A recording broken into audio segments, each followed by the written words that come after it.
राजकीय अमृतकोट चिकित्सालय की वरिष्ठ स्त्री रोग विशेषज्ञ डॉक्टर विद्या सक्सेना द्वारा सिजेरियन प्रसव के दौरान गलत नस काट देने के कारण प्रसूता की मौत का मामला सामने आया है। जानकारी मिली है कि गलत नस कट जाने के कारण महिला के शरीर से हुई अत्यधिक ब्लीडिंग के कारण प्रसूता की मौत हो गई। महिला की मौत के बाद गुरुवार को अस्पताल पहुंचे परिजनों ने स्त्री रोग विशेषज्ञ डॉक्टर विद्या सक्सेना के खिलाफ आक्रोश जताते हुए पीएमओ डॉक्टर आलोक श्रीवास्तव को शिकायत देकर डॉक्टर श्रीमती सक्सेना के खिलाफ कठोर कार्यवाही की मांग की है।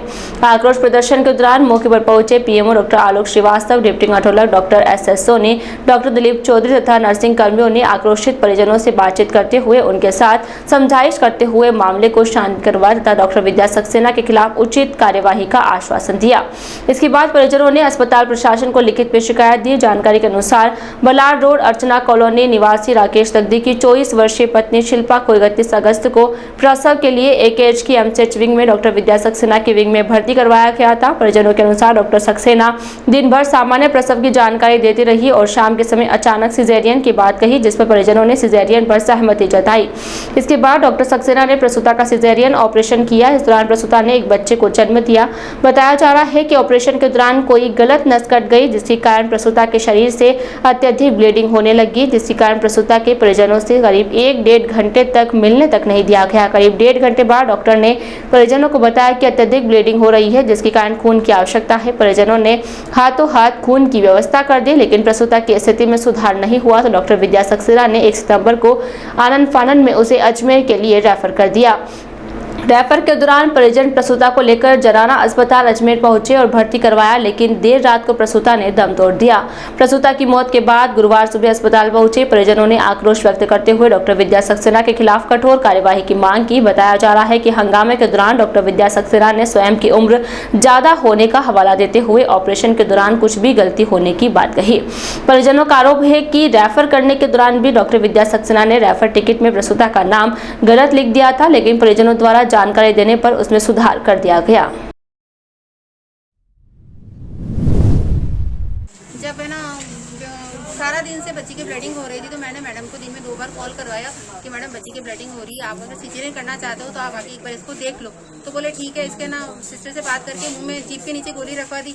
उसके बाद भी ब्लीडिंग नहीं रुकी, तो फिर मैडम ने सिस्टर से कॉल करवाया था। बोले ठीक है, मैं भी थोड़ी देर में आती हूँ। मैडम आए, उन्होंने देखा और एक इंजेक्शन लगवा दिया। बोले भी आधा घंटा और वेट करेंगे, नॉर्मल हो जाएगी। मैंने कहा मैडम लग तो नहीं रहा कि नॉर्मल होगी, क्योंकि 2 फिंगर के बाद बच्चा आगे मतलब मूवमेंट ही नहीं कर रहा था।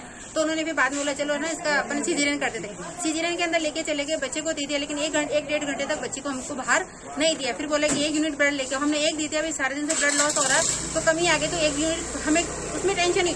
जस्ट 5 मिनट बाद बोले 2 यूनिट और लेके आओ। 2 यूनिट लेके जाने के बाद मेरे को घबराहट होगी। मैंने कहा क्या कंडीशन हो गई बच्ची की, तो ओटी में जाना किसी का अलाउ नहीं, लेकिन फिर भी मैं ओटी में जबरदस्ती भाग के गई। देखा ओटी के अंदर बच्ची पूरी खून से लथपथ थी, प्लस ओटी का वो नीचे जो रूम है वो फर्श वगैरह सारा खून से लथपथ भरा हुआ था। तो मैंने मैडम से कहा मैडम ये क्या हो रहा है। बोले कि बच्ची के ना मतलब ब्लीडिंग नहीं रुक रही है, मैंने इसको हाई सेंटर पे रेफर कर दिया। मैडम ऐसे कैसे रेफर कर सकते हो। मैंने कहा हुआ क्या, मेरे को बात बताइए। बोले इसका जो ये बच्चेदानी है उसका मुंह वापस बंद नहीं हो रहा। तो मैंने कहा मैडम आप वापस, बोले मैंने इसको पैक कर दिया, अब कुछ भी नहीं हो सकता।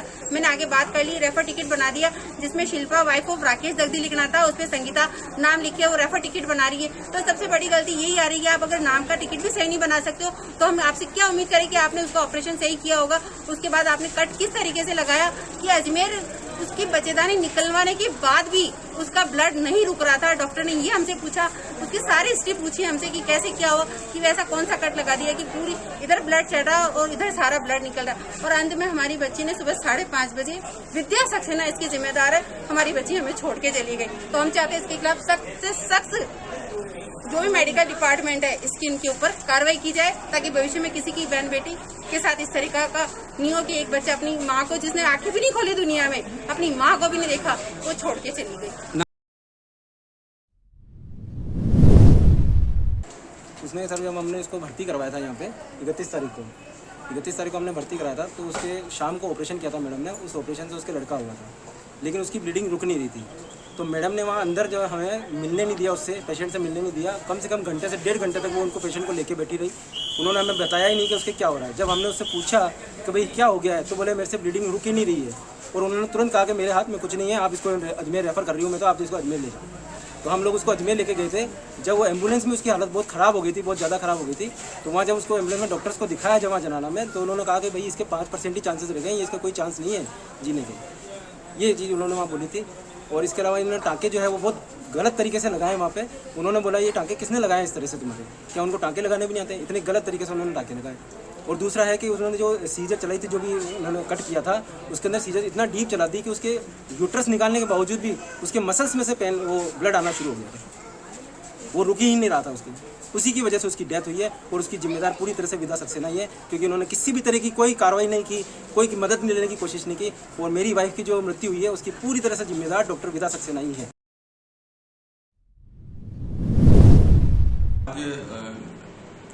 एमसी विंग के अंदर मुझे पता पड़ा कि वहाँ कुछ गंभीर बात की बहस चल रही है। मैं वहाँ गया तो डॉक्टर विदा सक्सेना के साथ कुछ लोग थे जिनसे जो उनसे बातें कर रहे थे, और मुझे मालूम पड़ा कि उनका कोई पेशेंट था जिसका ऑपरेशन हुआ था और उसको रेफ़र किया गया था। रेफ़र किए जाने पर मेडिकल कॉलेज अजमेर के अंदर उसका वापस पेट को यूट्रस निकाला गया। परिजनों को ये शिकायत थी कि जब पेशेंट यहाँ पर था तो और उसका सिजेरियन हुआ था तो उसका हिस्टेक्टोमी यहाँ क्यों नहीं की गई, ये उनका एक इशू था। दूसरा इशू उनका ये था कि यदि कोई ऐसी बात अटकती है केस के दौरान तो किसी सीनियर का सर्जन को क्यों नहीं कॉल किया गया।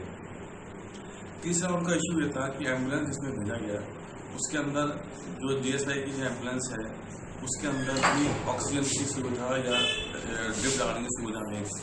चीज़ों के संज्ञान में आई हैं अभी, और इस जांच मैंने उनको कहा है कि यदि आपको इसमें कोई दिक्कत हो तो आप लिख के दीजिए, इसमें निष्पक्ष जांच की जाएगी। कि टेक्निकल बातें होती हैं, ऑपरेशन के अंदर टिकट पे क्या लिखा है, क्या स्थितियाँ थी, ये अभी तो मेरा कहना सही नहीं है। टेक्निकल ग्राउंड पर क्या बात हुई है, लापरवाही कहाँ हुई है, या समझ में कहाँ पर डिफरेंस आया है, ये तो पूरी जांच के बाद ही पता पड़ेगा।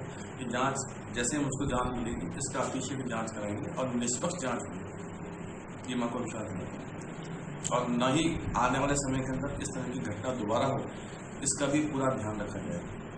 और यदि कोई स्टाफ आपका हमारा कोई स्टाफ लापरवाही करता है या कोई टेलीफोन से कोई पेशेंट भर्ती होता है या इस तरह की बातें आती हैं तो डेफिनेटली स्टाफ के खिलाफ भी कार्रवाई होगी। जो स्टाफ अच्छा काम करेगा उसको शाबाशी है, जो गलत काम करेगा उसको डेफिनेटली दंडित किया जाएगा।